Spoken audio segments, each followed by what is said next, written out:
দর্শক, আমরা আবারও চলে যাচ্ছি রাজধানী ফরেন সার্ভিস একাডেমির সামনে। সেখানে এই মুহূর্তে কথা বলছেন জামায়াতের নায়েবে আমির ডক্টর মোহাম্মদ তাহের। আমরা সরাসরি যুক্ত হচ্ছি সেখানে।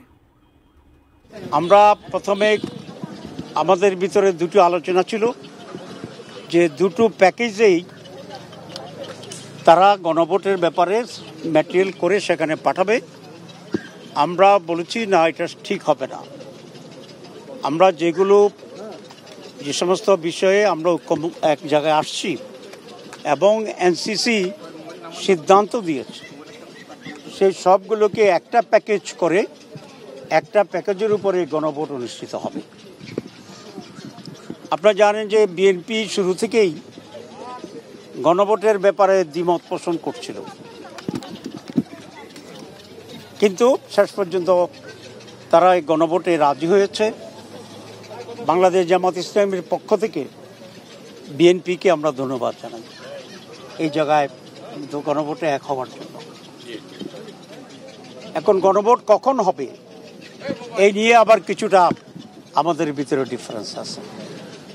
আমরা বলেছি গণভোট হচ্ছে রিফর্মস কমিটির জন্য, এটা একটা আলাদা বিষয়, আর জাতীয় নির্বাচন একটি আলাদা বিষয়। 2 নম্বর হচ্ছে গণভোটে এমন কিছু দিক আছে যেগুলা যদি হা না ভোটে হ্যাঁ হয় তাহলে তার ভিত্তিতে নির্বাচনের ক্যারেক্টারে কিছু পরিবর্তন হবে। যেমন upper house PR system by voters, not by the MPs, এই ব্যাপারেই কমিশনের আমরা সকলেই সিদ্ধান্ত গ্রহণ করেছি, আমরা একমত হয়েছি। সুতরাং নির্বাচনের আগেই এই সিদ্ধান্ত জনগণের কাছে পৌঁছতে হবে এবং সেই সিদ্ধান্তের আলোকে জাতীয় নির্বাচনে আপার হাউসের ভোট হবে। যদি এটা নির্বাচনের দিনেই হয়, কেউ কেউ চাচ্ছে নির্বাচন দিনে একসাথে, তাহলে আপার হাউস তো নির্বাচন দিন পর্যন্ত আর পাস হইল না, হানার জন্য অপেক্ষাতে হয়ে গেল। তো হানা যদি আমরা বলি করি যে হা হয়েছে, তাহলে কি একটা আবার নির্বাচন হবে আপার হাউসের জন্য? এটা একটা উদ্ভট টাইপের আলোচনা। কেউ কেউ বলছেন যে লোয়ার হাউসে যে ভোট পাবো আমরা, যদি হানাতে জয় হয় সেই প্রপোর্শনে আমরা আপার হাউসকে অ্যাকসেপ্ট করে নেব এবং সেভাবে ডিস্ট্রিবিউশন হবে। এখানে বিষয়টা হবে সন্তান জন্মের আগেই কাপড় চোপড় কিনে ফেলার মতো অবস্থা। কারণ যেদিন ভোট হবে সেদিন পর্যন্ত তো আপার হাউস নাই, কিন্তু আপনি আপার হাউসের ভোট দিচ্ছেন, তো সেজন্য নাই যেটা সেটার উপরে ভোট হয় কী করে?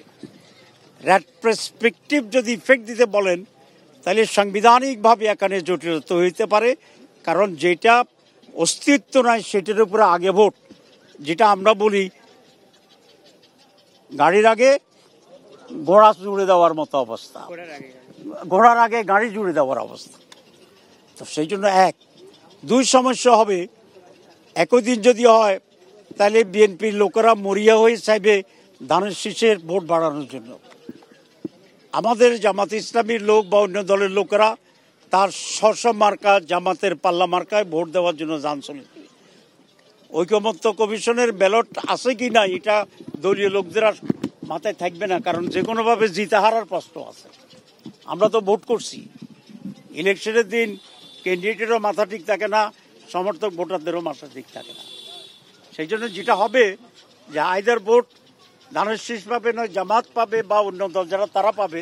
ঐকমত্য কমিশনের ব্যালট সাথে লইয়া আমাদের বামুনিরা বাড়ি চলে যাবে।